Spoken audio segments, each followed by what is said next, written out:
Hey guys, welcome back. In today's video, I am going to show you how to manage notifications in Notion. So let's get started.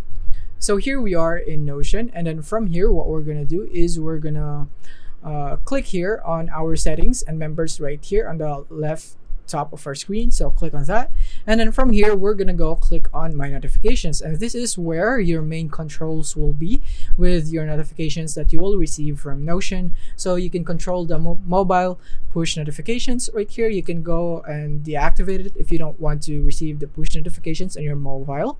And you also have the Slack notifications. So if you have your Slack connected to your Notion team, then you would be able to customize it right here. And you have your email notifications, activity in your workspace. So this is when you get comments, mentions, page invites, reminders, or whatsoever right here.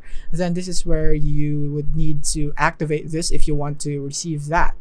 And then you also have the always send email notifications. So you would be able to get an update about your activities in the workspace that is currently going on or what the other people are doing. Then you would be able to activate this in order for you to get a constant update with that.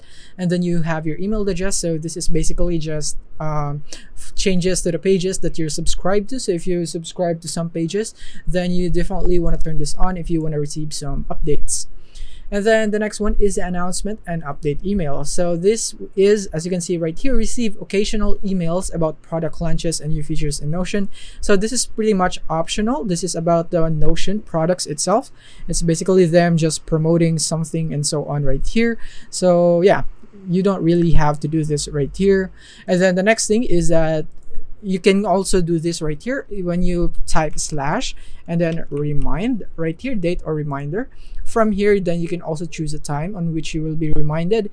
And remember that the settings of this notification right here would be the same as to your settings here in your settings itself in your notification settings right here.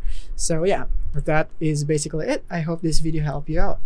If you have found this video helpful, simply leave a like below or subscribe because it helps me reach more people. See you soon.